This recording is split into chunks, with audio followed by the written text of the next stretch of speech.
Hello,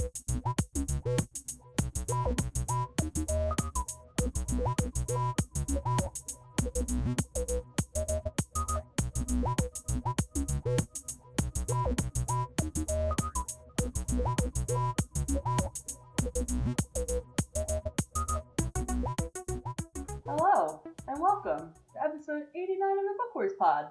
I'm Kristen. I am joined today by Miranda and Chris, and we are going to be finishing up Twilight Company by Alexander Creed. We read chapters 30 through the end of the book, and it was fucking lit. But before we talk about why it was lit, what are you drinking, Dad? Yeah, I am drinking. What am I drinking? I'm drinking tequila. Tequila! I haven't actually started yet, contrary to the fact that it just took me like 30 seconds to say I'm drinking tequila.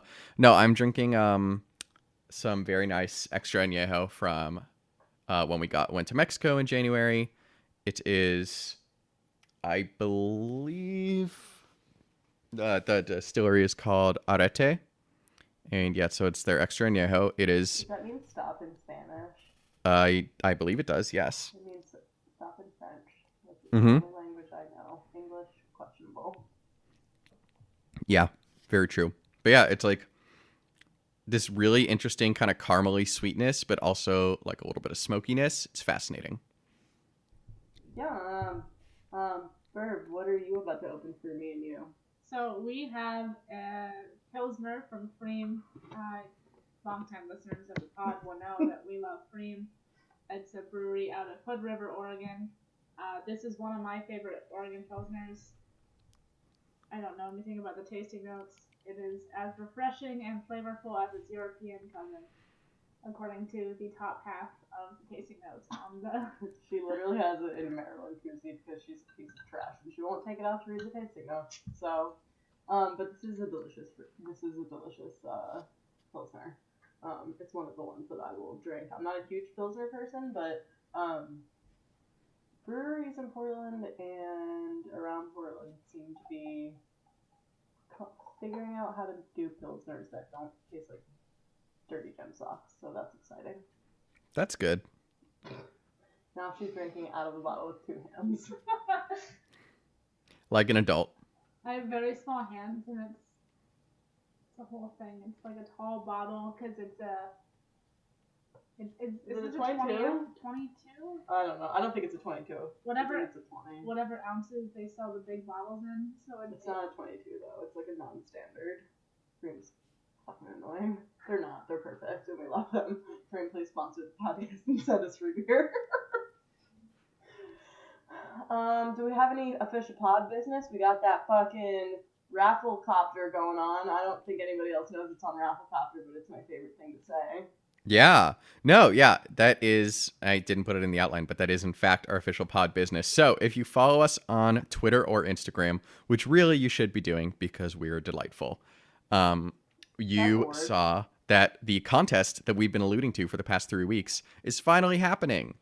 We are giving away from Star Wars Celebration, a Del Rey Star Wars book sampler, a Clone Wars poster, a Rebels poster, a Galaxy of Adventure poster, and all sorts of good stuff that we want to give to you.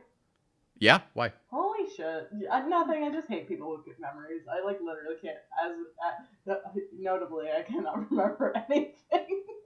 This is true. It's canon. Kristen doesn't know names or ages of Star Wars characters, or names of Star Wars movies, or anything. Or names of Star Wars franchises, really. Yeah, that's right.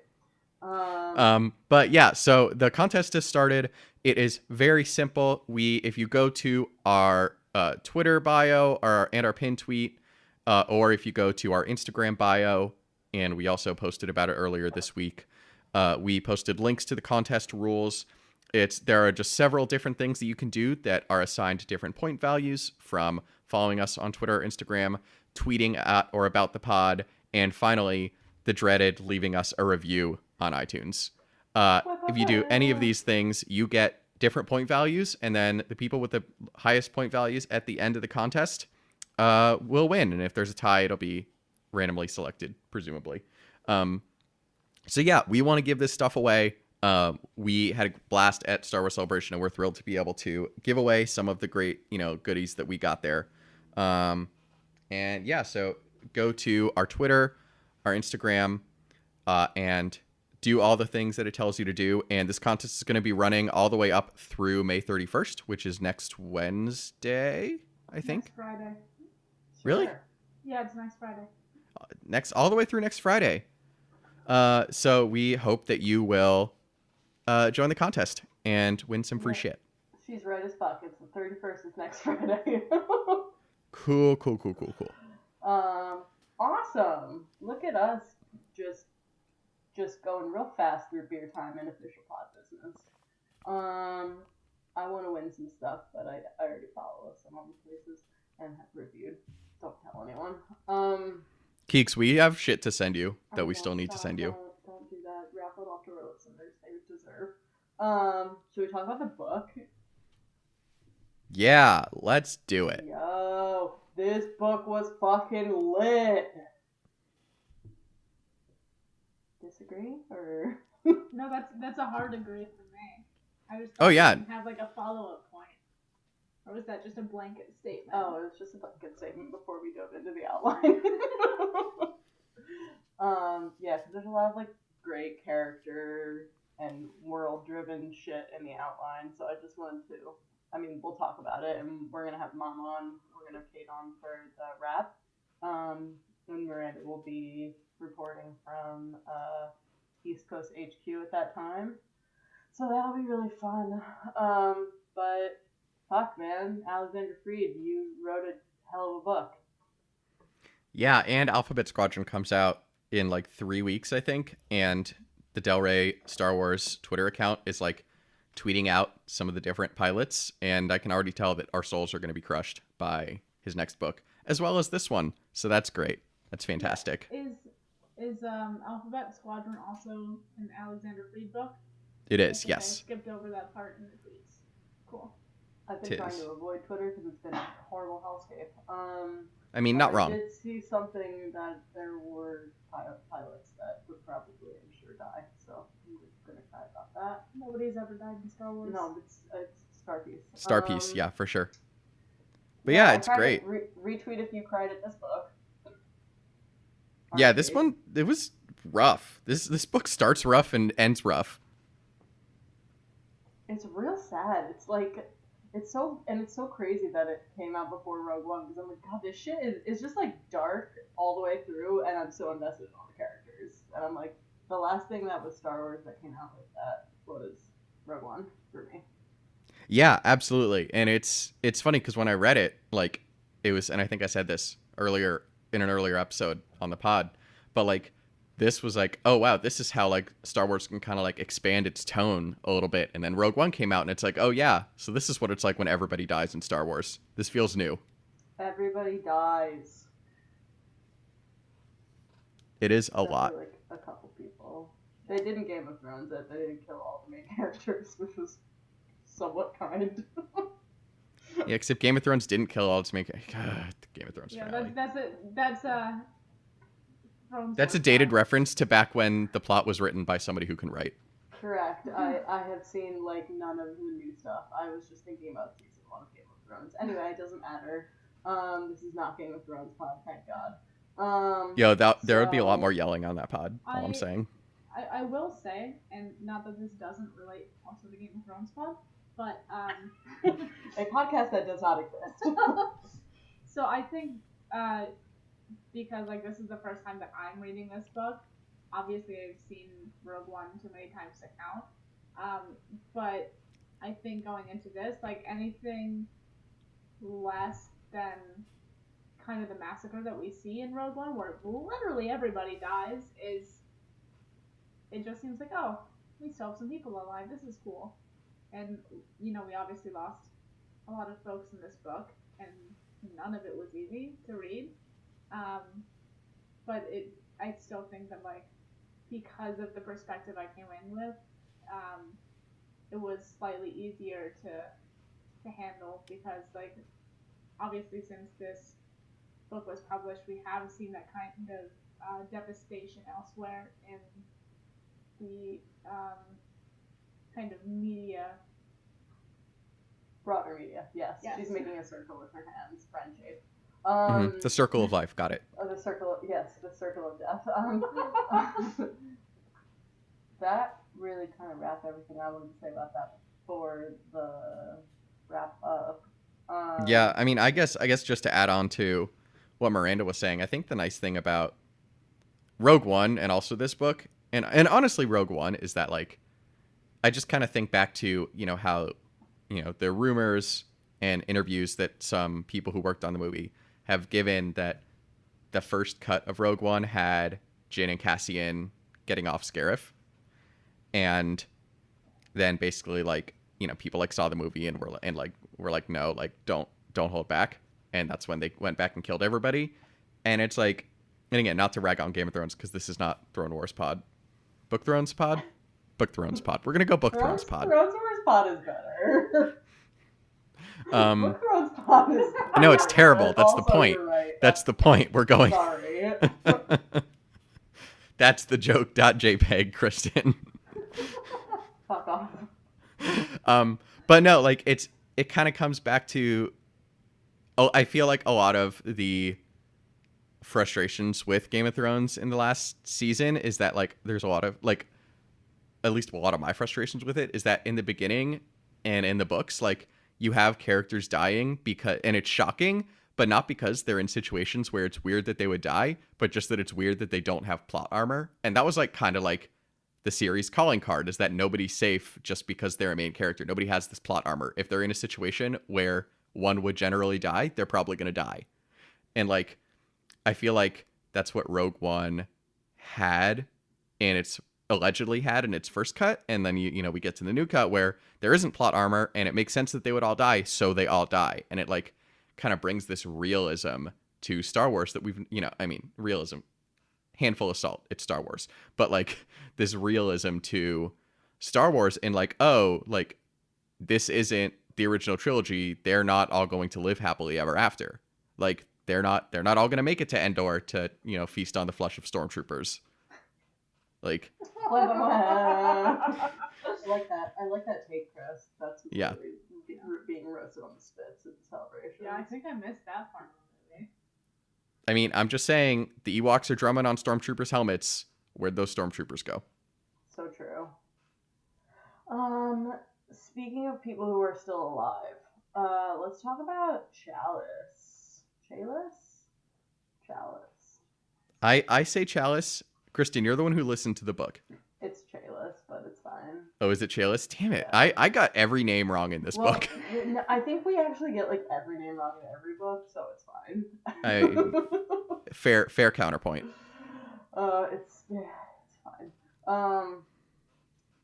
So she speeder biked her way, she yeeter biked her way down the mountain, and then got a shuttle, and then went and fucked up the big Empire ship. That's a Star Destroyer. What is it called? It's a Star Destroyer. Oh, the Herald. The Herald. Sure. Harold. The Harold. It was the Harold. So that was fucking lit. The Herald's purple crayon. Yes. Sorry, I'm done. Chris, you wrote some good shit on this outline. Do you care to go into it? I would love to go into it. Thank you, Kristen.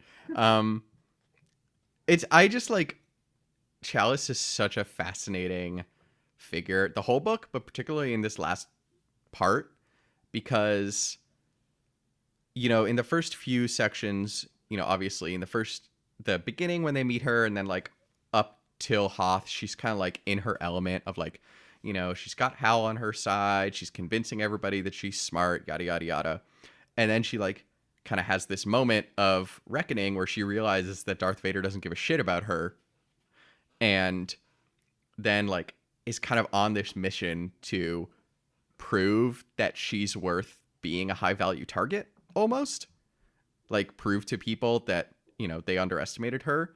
And then in this fourth part you see her then taking it too far. And so I just wanted to like talk about what is it like that's really driving her, and like kind of how that plays into her relationship with the rebellion and with Nimir specifically.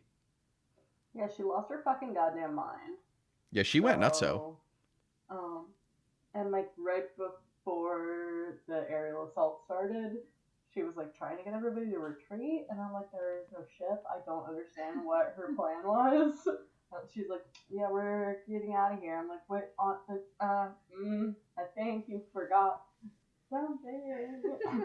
Mm-hmm. Like, thank God Namir got back from being rubble on the street. I don't know. But yeah, she like kind of lost her fucking mind.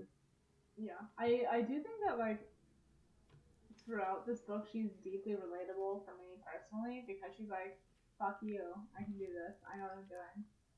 Even when she clearly has no idea what the hell she's doing. But I think a lot of what we see in this section where she's like, no, I have a plan. It's the same thing that we've been kind of seeing from her this whole time. Like, nobody believed, or at least Namir didn't believe, because that's really the only perspective we got. He's like, how can she possibly fucking know that this planet is going to have these resources and this is how we're going to destroy it? And she's like, no, I'm right. Please, like, just listen to me. And she really carries that, like, through, especially once she just kind of no longer has it all together. But I appreciate the consistency of her character. Like, she's maybe not necessarily, or I guess maybe it's not necessarily warranted, but she always has her vision. And like once she comes up with that that plan to get that planet that is written on the Kuat? once she decides that like the Kuat plan is the Kuat plan, she's like, we're sticking with the Kuat plan. Yes, we're still sticking with the Kuat plan, even though everyone died. Like even before this started, and they were like super fucked. So Yeah, and it's like it's interesting because to me that point of view is really interesting to me, Burb, because I thought that she did have a plan. I'm hearing from you that you interpreted it that she like was kind of lying to herself and didn't actually have a plan. I think she had a plan. I think, like Kristen said, maybe it wasn't necessarily like the most feasible thing. Oh, I she see what you had mean. a lot of plan Bs in place. She was like, if everyone dies, we're still going to Kuat. Yeah, she very much believed in herself and believed in her plan, and she knew that it would work, even though she didn't really get to see that plan put into action. Mm-hmm. I got it. I see. Yeah, it is interesting because she, you look at the rebellion and you kind of assume that the rebellion is formulated of people who want to win for various reasons. Like, whether it is to free the galaxy or to, destroy the empire, or whatever your motivation is, it generally has something to do with winning. Whereas she really only seems to want to win if it's her plan. Like, it is extremely personal for her in the sense that, like, if she doesn't get to go with her plan, she would rather take the ball and go home. Yeah, so forgive me if I'm projecting, but I think she just wants to be right. Yeah, she really does want to be right, doesn't she? Yeah, and I think at some point, on Sullust, it kind of morphs from she wants to be right to like, her like kind of pathological need gets too aggressive and becomes I am right and anybody who disagrees with me is wrong in such a way that I will murder them. And that's when she just yeets herself off to the Star Destroyer. Mm-hmm. I mean, she does kind of have a purpose there, and she's like doing something for the rebels and for Twilight Company, but she still just kind of bounces. Yeah. Yeah. And I don't know if I'm jumping the gun with this, but we know when she gets caught in the tractor beam because she purposefully uses those same whatever they're called, transmission clearance codes. She purposely uses those. I think those are the only clear quotes she has, TBH. But she does it for like the third time, and then they track her beam her in, and then she gets out of her ship, and like kind of the first negotiations quote that she has are like, "Hey, I know more about the rebel pathways and supply lines and blah blah blah than anybody else. I can be of use to you." First of fucks, I don't know that that's true because she's obviously not working with like Grand Command or whatever the fuck. High command. High Command, yeah, sure, whatever. But also like she obviously knows something. Do we think that anything changes if they're like, yes, cool, we'll take that? What a good question. I don't, because I don't think there was ever a chance of that. I think that was something that was offered because it was just never a possibility that they were ever going to take it. I agree, but I'm like, what if they did though? Yeah, I mean, when I was reading it, I was thinking about this, and I obviously we really don't see her being like a particularly dedicated person to any cause, and so Except herself. except herself. And I was like, oh, what if she lies to them? That could be fun. They would super kill her, but sometimes they'd be like that. So I would definitely be interested. And again, I don't necessarily think that I even believe that she would, try to do something good for the rebels, but it would be a very interesting thing to kind of see. Like, yeah, I mean, oh, I'm sorry. Go ahead, Kristen. No. I was just gonna say what I wrote on the outline quote is I think even if they said yes, she would have kaboomed them anyway. I'm very good with words. Yeah, I think she just been like, oh yeah, I'm useful to you now, motherfuckers. Fuck you, and then she would have kaboomed them. But yeah, I mean, I do think this is one in a row. I've come up with an interesting theoretical. It's actually not usually my bag, so I was like, I don't know what would have happened. Yeah, I mean, I think there's almost nothing, particularly because it was Verge, and she knew that Verge was like not smart, only like aggressive, and like,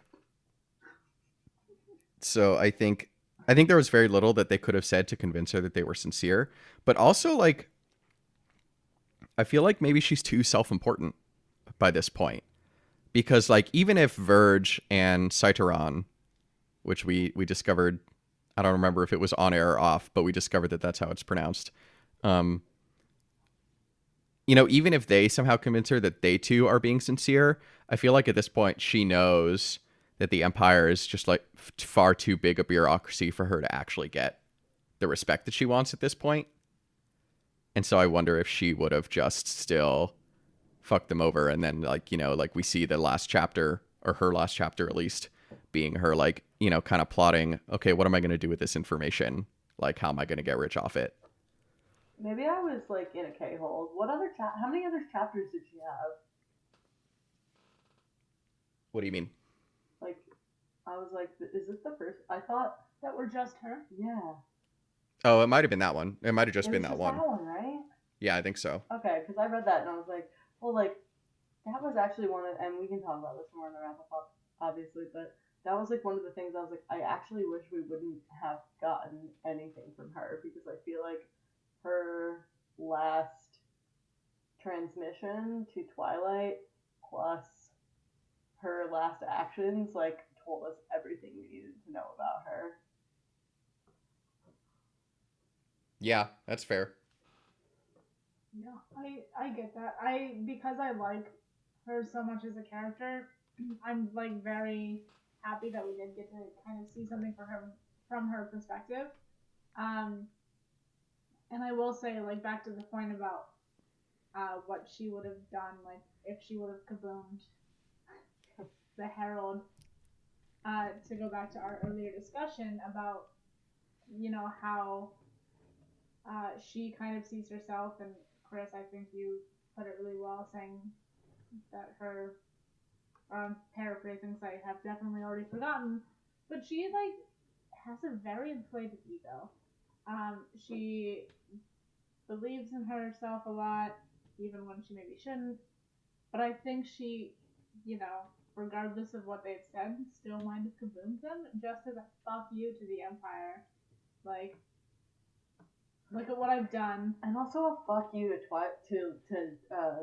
what's his name? Namir? Namir, thank you. Sorry, I just read me and knew, and I was like, too many ends in my brain. As a fuck you to Namir, like, hey, just because you don't know that I did this doesn't mean like I'm a bad person. Go fuck yourself. Like she knows what she's done. She knows what she's capable of, and I think she's pissed off enough that everybody else who like doesn't see that or doesn't acknowledge it, that she would have been like, you know what? I orchestrated all of this. I'm the reason that you're losing Sullust in like the long game. So, fuck you.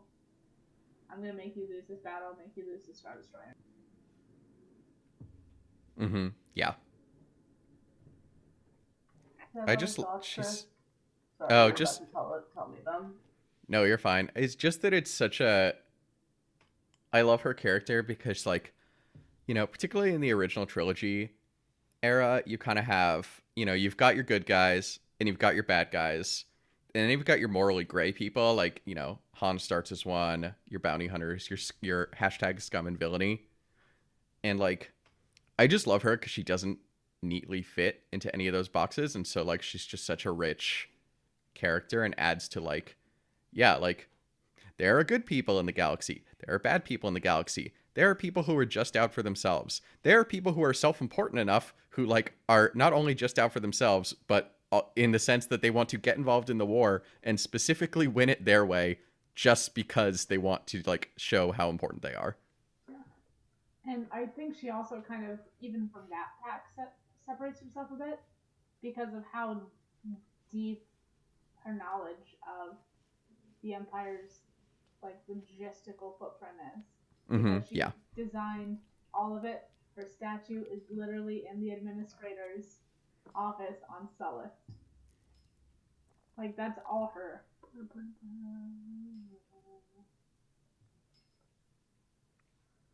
Yeah, that the fucking like bust was weird. Yeah, lots of bust talk. I really hope nobody ever makes a bust of me. That sounds uncomfortable. Why would I keep that in my office? I mean, I wouldn't keep it in my office. Would you like me to make a bust of you next time I see you, and then absolutely not. Bonus content for the pod, I can make a paper mache and then we can smash it. Oh, I was gonna say I'll make you one, but it'll be out of marshmallows and toothpicks. Can this be can paper mache busts be a new Patreon subscriber benefit? Paper mache, but instead of busts of them, it's just all paper mache busts of Chris that we destroy in different ways. Yeah. One's more realistic. One's more of an artistic view. More abstract. Oh, God bless. I think that wraps this up on Chalice. She's gonna go fucking do art. And wait, how does one say her first name? Oh, what's her first name? Every is how I said it. Yeah, I think that's right. Every Chalice. I didn't really pay attention. If it wasn't said 1,000 times, it didn't sink in. I'm harsh but fair. I know. So should we shift from talking about Chalice to talking about a world that is in crisis? I mean, we can, but you also totally skipped over the first bullet point in the outline. Yeah, quick sidebar, I'm very invested in Namir and House relationship. Oh my god, I can't read. I'm so sorry. The first bullet point on this outline is Namir and Hal's relationship. Let's talk about those great boys.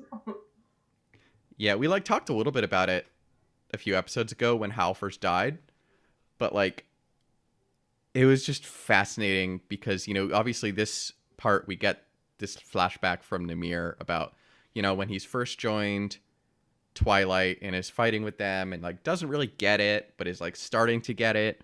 And then Hal comes and meets him and he just thinks Hal is absolutely nuts. Oh yeah. And I had kind of forgotten about this, but there was um some kind of dialogue or something at some point in the book. Do not remember. But they were like, yeah, like Hal was a professor, the lieutenant was a professor, or something. But so in this flashback, when we see Namir meet Hal for the first time, Hal's just walking around like, I have this one song in an opera stuck in my head, and I only remember half of the words, and I really need you to help this. This is relatable content, by the way. For some of us who shall remain nameless. I feel like it's relatable content for all fucking three of us because we're all musical people. Oh yeah, absolutely. And of course, Namir's never heard music in his fucking life. He's like, what the hell is this guy talking about? Like, he's heard him like over the intercom on the Thunderstrike. He's heard other people talk about him, but he's never met Hal. He's like 12 years old. He's been in Twilight Company for 2 months. He's like, I don't know what to expect. And then he meets him, and Hal's like, have you heard of... She's just giggling. No, when I made several mental jumps, and it ended up on... Have you heard of Dark Point Watch? Yes. Can you make your actual point now? Yes, we are here for Dark Point jokes, however. No, so Hal's expecting somebody who, like... Namir is expecting, like, to meet this guy that everybody really fights for but will never say it, and when he finally meets him, Hal's like, do you like music? Yeah. Do you know this song? Thrawn. Oh my god. Because it's like a very specific opera, and he's like, I can't picture it, and Namir was just fighting for warlords, and he's like, who the hell is this guy who everybody is just following? Like, I think Hal was just so contrary to what he was familiar with as like a commanding officer in his vast experience fighting on Crucible, that I think to kind of get the background on how they first met and to see where they ended up, 3 years later was like super interesting. Yeah, absolutely. And yeah, I loved that scene where Hal was like, I can't remember this specific line in this specific opera. Namir clarifying, I'm sorry, in what? Says the opera again. No. The word opera. What is that? Can you explain to me what an opera is? Yeah. Let's start there. No, I think you're totally right, Kristen. Like, I do think it's just that, because like the first, and we talked about this, the first introduction that we as the reader get to Hal is through Namir's eyes, and Namir is like, this dude is crazy, and like to the point of like being a shitty commander because he gets people killed. I don't remember why they call him Howl. Can we backtrack? Because he's howling mad. Oh yeah. Okay, because he's Quay. Yep.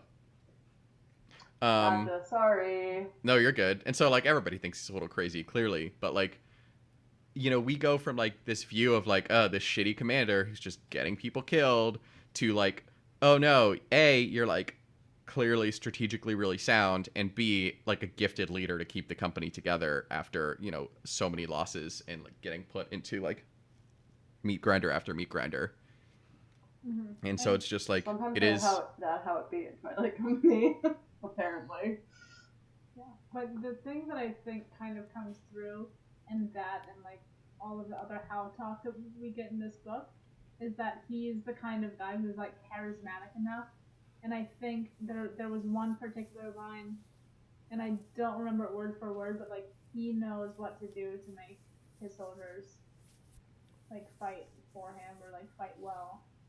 Like he knows how to motivate them, which is a very underrated aspect in a leader. And like he may not be somebody who has a whole lot of military background. He might be howling mad, but at the end of the day, he's effective, and Twilight Company still lives on. Yeah, absolutely. And it's, it is interesting because, we see where their relationship ends up, and, we see Gadrin or Gadrin. I don't know. Did we ever decide how that one I said? think it's Gadrin. I think it's Gadrin, but okay. Kate yelled at us last week. Yeah, exactly.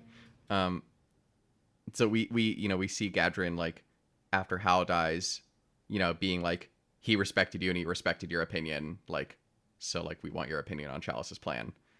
And like I feel like that is like kind of shocking for Namir because Namir's never fought for somebody who has respect for other beings in a way because like he's only fought for cults and warlords and like I feel like that is part of why he is not ideologically with the rebellion.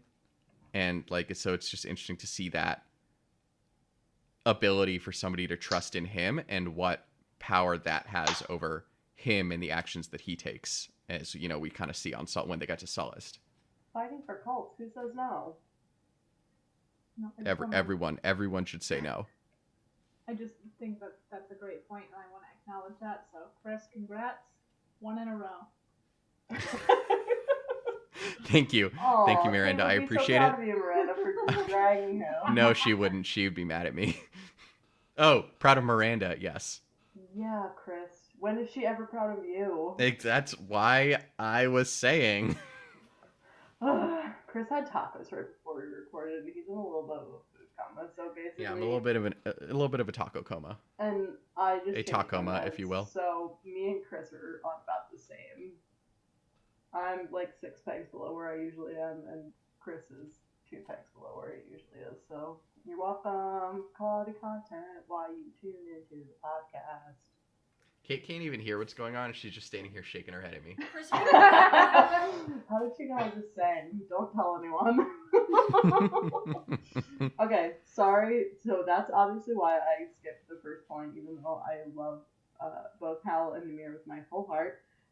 Should we talk about the Planet Boys now? Let's talk about the Planet Boys, otherwise known as Sullustans.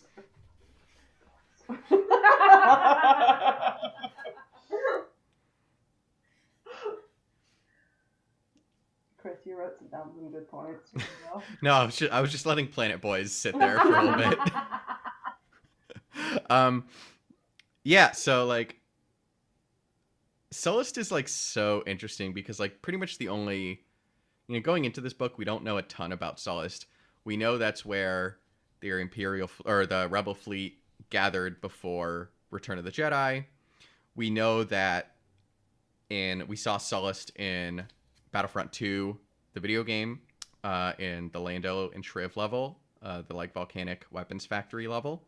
Wow, I didn't realize that. So we know it's not super fun as a place. That was that? That was that. Sure was. That was so lit. That was so fun. I loved it. It was great. But yeah, so we know it's not a super fun place and kind of Mustafar-like. Wait, as a quick aside, the city whose name I don't know how to pronounce and will not try in this podcast does sound like beautiful though. Like the whole planet seems like a hellscape, but I know. I really want to see Pinyam. That's how I was saying it in my head. Pinyam. But I want to see Pinyam like on screen somewhere because it looked amazing. Yes, like even Namir had to step back and be like, "Holy shit, this is beautiful." Yeah. Although Namir is like sees a hamburger and he's like, "Holy shit, this is beautiful." But like, don't we all? Listen, I mean, you're not dragging me to that. Namir has never experienced the Impossible Burger. That's for damn sure. Back to the Planet Boys. So like we see Nien Nunb in Return of the Jedi, so that's really how we know Sullustans at this point. And so you kind of assume like, oh, there's a Sullustan who like is so respected. They get to co-pilot the Falcon. They must be like a planet that is like allied with the rebellion, and you would be wrong. It is basically at the point where like Twilight helps them liberate Pinyam. It is basically Nien Nunb and 2 other people against the entire city.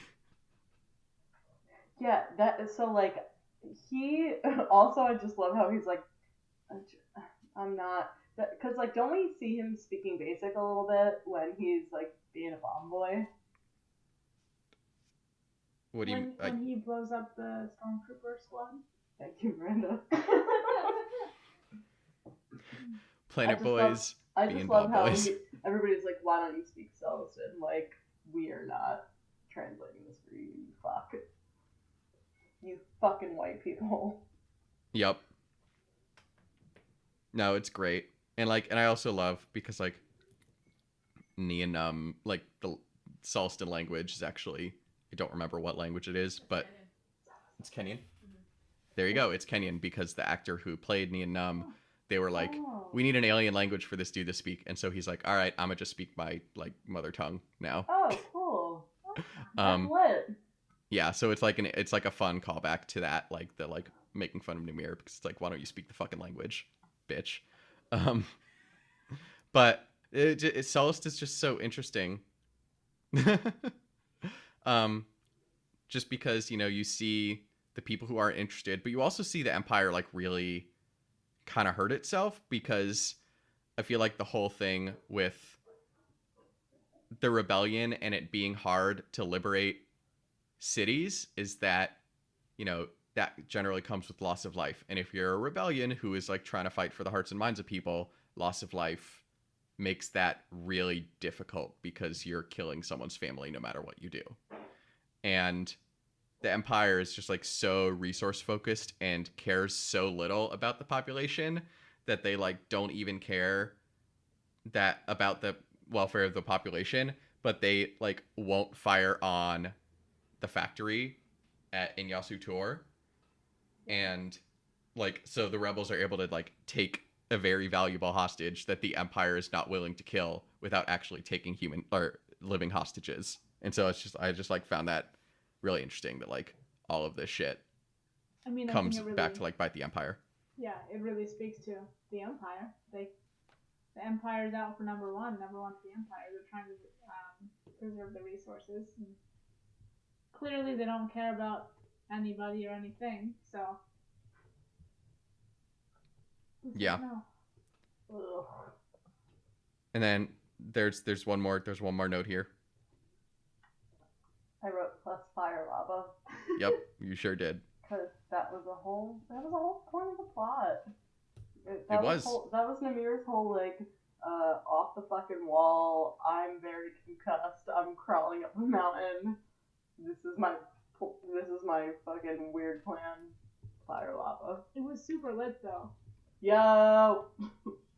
That's a fun. Yeah, that was fucking inspired. Like, oh, are they outnumbering us 10-1? Let's light half of them on fire. Why do I feel like there's something else, and I could be making this up, but there's something else similar. In like life? Like, I'm gonna need more.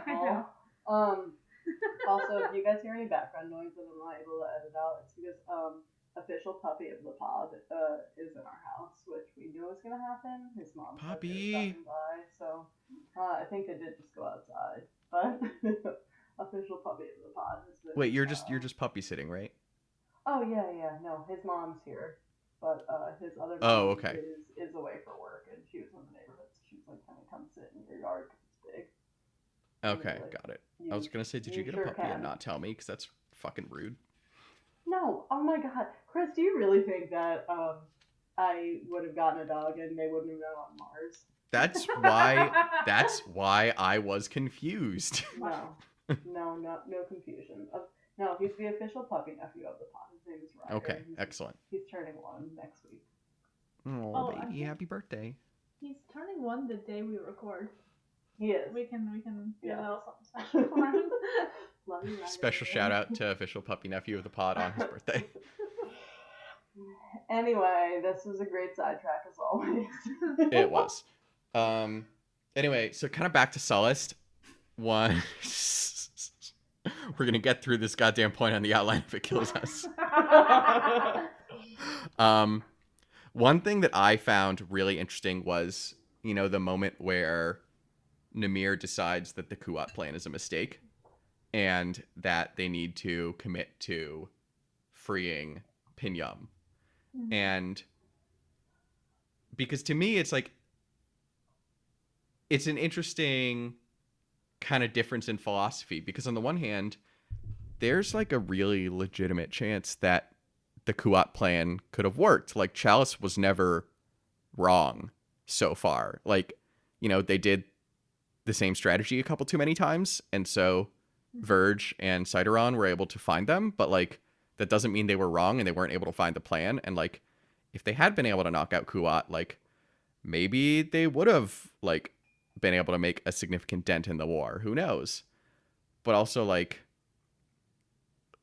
Namir said something along the lines of like, when we're fighting the same way they are, we're already losing. And just like, it's a good acknowledgement of like, Twilight fights like a military company. Like, they feel, more like military than anything we've had in Star Wars so far, except again, maybe Rogue One. But like, they kind of have this moment of realization where they're like, no, we're not just a straight military company, we're a rebellion. And so we need to fight more like, kind of like guerrilla rebellion style, but also like more, we need this ideological aspect, because that is like what gives us strength against these numbers. Right. And I think I might have interpreted that a little differently, because personally, I mean, on the execution side, should they have gone to as many planets, or at least enough for Verge and whatever Mount Tabor's name is, to like realize it? I think that if they had gone to Kuat, I think they could have pulled it off. I do think it would have had the intended consequences for the Empire. I think that it really would have done some damage to, I don't want to say logistical network again, but logistical network. Their whole supply chain. It would have had a big impact. And I, maybe not correctly, I still am kind of in the middle on how I feel about this, but seeing Namir make the choice to stay and defend Sullust and have that be their purpose and their mission was probably the most important part of this book for me, because I think that, we obviously saw the whole time, he's never really felt dedicated to the rebel cause. He kind of ended up in the Alliance. He's always kind of floated from, this cult to this warlords group, and he was fighting for the Empire because that's who kept him alive. And then he's here, and he's like, why is everybody so idealistic? Why are we doing this? I don't care why we're doing this. I'm just here to fight. But then you see him say, no. And, he masks it. He's like, this is what Hal would want. This is kind of how Hal led. But if we stay here, like, we can do just as much good defending Sullust, keeping Sullust running as we can by, throwing a wrench into the gears of the Empire's war machine. Yeah, totally. Is this and the I feel first like we're that. hearing of Kuat, or am I stupid? No, we know Kuat from. Did I ask this already? I think you did. Great.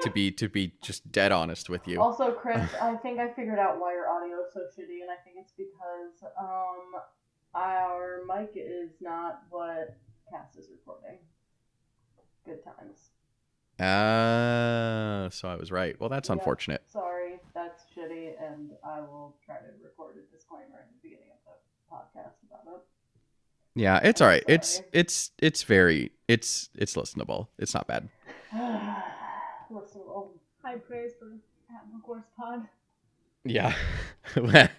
Hey, that's just the quality. That's just the audio. I never said anything about the content. But yeah, it's an interesting. Oh, sorry, Kristen. To your question, yes, we have seen Kuat before. We saw it in the Aftermath trilogy. The Battle of Kuat is like Commodore Agate kind of big victory, and it is known in there and like other sources in canon that it is the Empire's main shipyard. Oh, duh. But it is an interesting question that like if they could have pulled off the Kuat plan, would that have been more valuable to the cause? And I think it's hard to say, because like on the one hand, like yeah, if they can't build more Star Destroyers, that's important. But they also like already have shit tons of Star Destroyers. But like, so many. yeah, So You many. can never have enough Star Destroyers. I know. Wild times.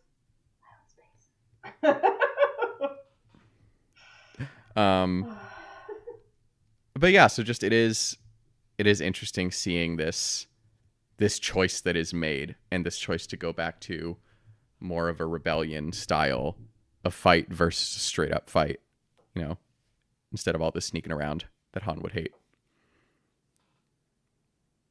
I'd rather just go out with blasters blazing. Yep. Cool. Well, we have a shitload of stuff to talk about for the wrap up. Yeah, we do. Well, we have some stuff. You guys need to put some stuff in the outline because I'm scraping the bottom of the barrel of my ideas. Some of us just finished the book like 5 minutes before we started podcasting. So. Well, great. You have a week. I mean both of us. Bro, are you squeaking the not squeaky chair? Squeak, squeak, squeak. Are you serious right now? There it goes. It's okay. Mom's gonna kill us for this episode for whatever. As much as it's, you know.